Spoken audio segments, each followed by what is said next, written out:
नमस्कार, super prime time में आपका स्वागत है। आपके साथ मैं हूं सुमेरा खान। प्रधानमंत्री नरेंद्र मोदी ने राष्ट्रपति के अभिभाषण का जवाब देते हुए कांग्रेस पर जोरदार प्रहार किया।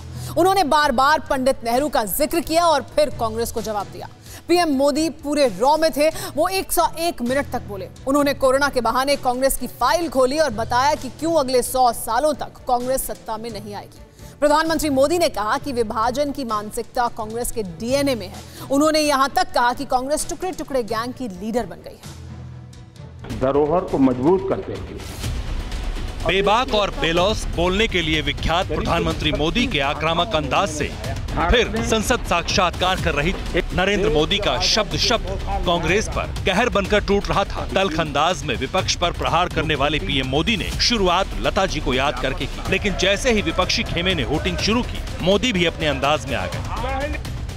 वो जब दिन को रात कहें तो तुरंत मान जाओ, नहीं मानोगे तो वो दिन में नकाब ओढ़ लेंगे। 2 करोड़ की जरूरत हुई, जरूरत हुई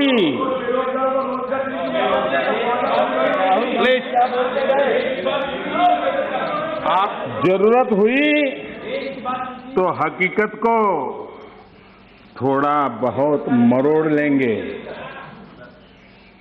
वो मगरूर है, खुद की समझ पर बेइंतहा। उन्हें आईना मत दिखाओ, इन्हें आईना मत दिखाओ, वो आईने को भी तोड़ देंगे।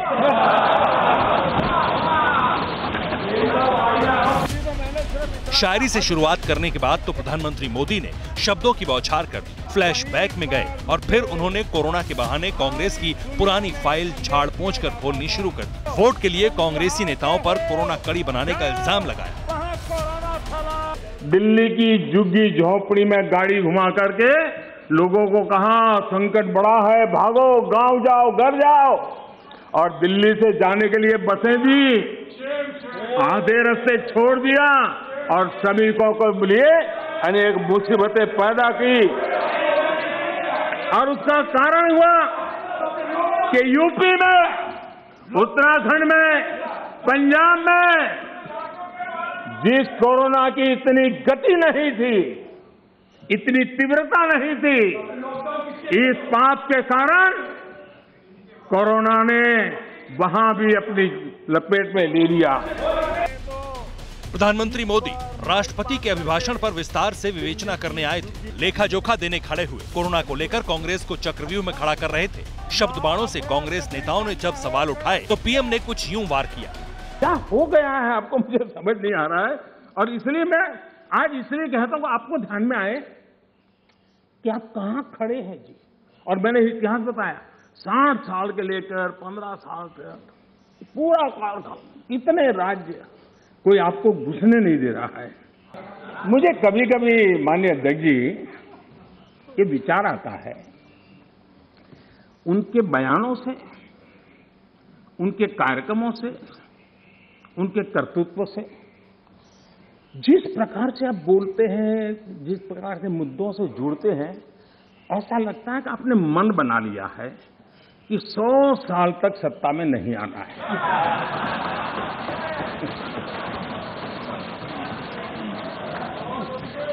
कोई ऐसा नहीं करता जी। थोड़ी सी भी आशा होती, थोड़ा सा भी लगता है हाँ यार देश की जनता फिर से फुलहार करेगी, तो ऐसा नहीं करते। और इसलिए खैर अब आपने ही तय कर लिया है 100 साल के लिए, तो फिर मैंने भी तैयारी कर ली है। प्रधानमंत्री पूरे रॉ में थे। जब वो बोल रहे थे तो लगातार दूसरे हिस्से से आवाजें आ रही थी। 130 करोड़ हिंदुस्तानियों के प्रधान के अपमान से नरेंद्र मोदी भी खफा हुए। सदन में थोड़ी बहुत टोका टोकी तो आवश्यक होती है, जरा गर्मी रहती है, लेकिन जब सीमा के बाहर जाता है तो जरा लगता है कि हमारे साथी ऐसे हैं। माननीय अध्यक्ष जी, उनकी पार्टी के एक एमपी ने चर्चा की शुरुआत की थी और यहां से कुछ छोटा मोटा नोकझोंक चल रहा था और मैं मेरे कमरे से स्क्रीन पे देख रहा था कि हमारे मंत्री प्रहलाद जी पीछे गए, सबको रोका और वहां से चैलेंज आई कि अगर हमें रोकोगे तो तुम्हारे नेता का ये हाल करेंगे। क्या इसी का ये हो रहा है क्या? कांग्रेस को कटघरे में खड़ा करते करते पीएम मोदी ने थोड़ा गियर बदला और वायरस विस्फोट के बीच आपदा में अवसर के बारे में विस्तार से बताया।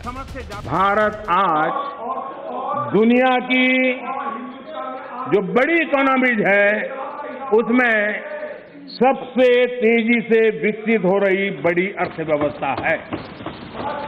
हमारा total export historically highest record पर है और ये कोरोना काल में है। कृषि एक्सपोर्ट ऐतिहासिक रूप से टॉप पर पहुंचा है। सॉफ्टवेयर एक्सपोर्ट नई ऊंचाई तरफ बढ़ रहा है। मोबाइल फोन एक्सपोर्ट अभूतपूर्व वृद्धि हुई है। ये आत्मनिर्भर भारत का कमाल है कि आज देश डिफेंस एक्सपोर्ट में भी अपनी पहचान बना रहा है। प्रधानमंत्री मोदी अपने विरोधियों के हर सवाल का जवाब तैयार करके आए। आंकड़ों के आईने में पीएम मोदी ने कांग्रेस को महंगाई का मतलब भी समझाया। विपक्ष के हमारे कुछ साथियों ने यहां महंगाई का मुद्दा भी उठाया। अच्छा लगता, देश का भी भला होता अगर आपकी ये चिंता तब भी होती जब कांग्रेस के नेतृत्व में यूपीए की सरकार थी। ये दर्द उस समय भी होना चाहिए था। आप शायद भूल गए हैं। मैं जरा आपको याद दिलाना चाहता हूं। कांग्रेस सरकार के आखिरी 5 सालों में लगभग पूरे कार्यकाल में देश को डबल डिजिट महंगाई की मार झेलनी पड़ी थी। हमारे आने से पहले ये स्थिति थी। कांग्रेस की नीतियां ऐसी थी कि सरकार खुद मानने लगी थी कि महंगाई उसके नियंत्रण से बाहर है। मोदी ने अपने लंबे चौड़े भाषण में प्रधानमंत्री नेहरू का भी जिक्र किया और पूर्व प्रधानमंत्री इंदिरा गांधी का भी। पंडित नेहरू के पुराने बयान को कवच बनाकर अपनी सरकार की महंगाई का बचाव भी किया। कभी कभी कोरिया में लड़ाई भी हमें प्रभावित करती है। इसके चलते वस्तुओं की कीमतें बढ़ जाती हैं। पीएम मोदी पूरा ब्यौरा लेकर आए। महंगाई के बाद उन्होंने गरीबी का भी जिक्र किया। विरोधियों को जवाब देते हुए वो बीच बीच में चुटकी ले रहे थे। कांग्रेस के नमो जाप पर कुछ यूं कटाक्ष भी किया। इस सरकार का अंत विरोध करने की जिनको आदत लग गई है, सुबह सुबह शुरू हो जाते हैं। और यहां मैंने देखा हमारे अजय रंजन जी कह रहे थे क्या रखा है, मोदी मोदी मोदी मोदी करते रहते हो। है यही कर रहे थे। हाँ, साहब लोग मोदी मोदी मोदी बोल रहे हैं। आप क्यों बोल रहे हैं?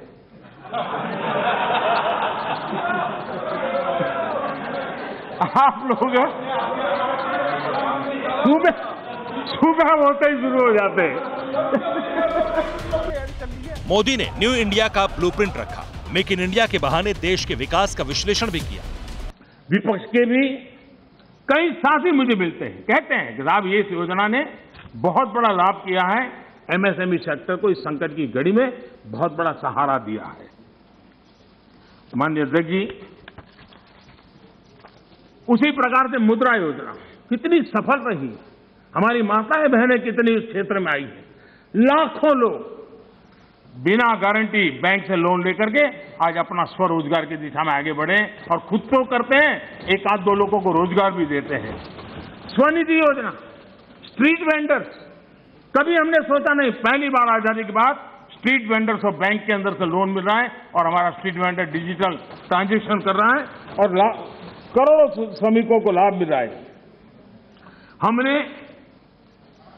गरीब श्रमिकों के लिए 2 लाख करोड़ रुपए से ज्यादा खर्च किए हैं। आत्मनिर्भर भारत रोजगार योजना के तहत हजारों लाभार्थियों के खाते में हमने सीधे पैसे ट्रांसफर किए हैं। माननीय अध्यक्ष जी, इंडस्ट्री को गति देने बेहतर इंफ्रास्ट्रक्चर की बहुत जरूरत होती है। पीएम गति शक्ति नेशनल प्लान, मास्टर प्लान, ये हमारे लॉजिस्टिक कॉस्ट को बहुत कम करेगा। उसके कारण देश में भी माल सस्ते में पहुंच पाएगा और एक्सपोर्ट करने वाले लोग भी दुनिया के साथ कंपटीशन कर पाएंगे।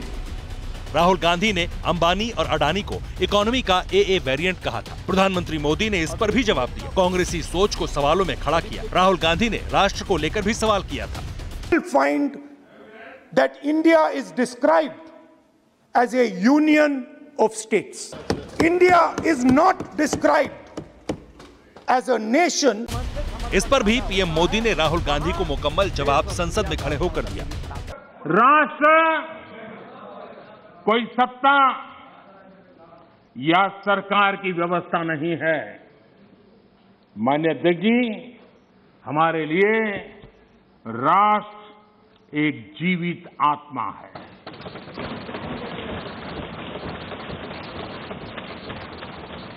और इससे हजारों साल से देशवासी जुड़े हुए हैं और जूझते रहे हैं। हमारे यहां विष्णु पुराण में कहा गया है, ये किसी भाजपा वाले ने नहीं लिखा है, विष्णु पुराण में कहा गया है, उत्तरम यत् समुद्रस्य हिमाद्रश्चैव दक्षिणम वर्ष तद भारतम नाम भारती यत्र संतति ही।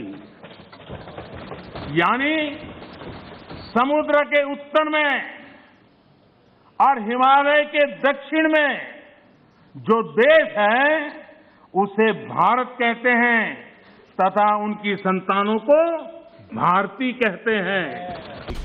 राहुल गांधी के हर सवाल का जवाब प्रधानमंत्री ने दिया। विपक्ष के हर आरोप का जवाब दिया। जाहिर है कि वो पूरी और पक्की तैयारी के साथ सदन में आए थे। दुनिया में ये संदेश दिया जाता था। अड़ी सोमवार से शुक्रवार शाम 6 बजे सिर्फ TV9 भारतवर्ष पर।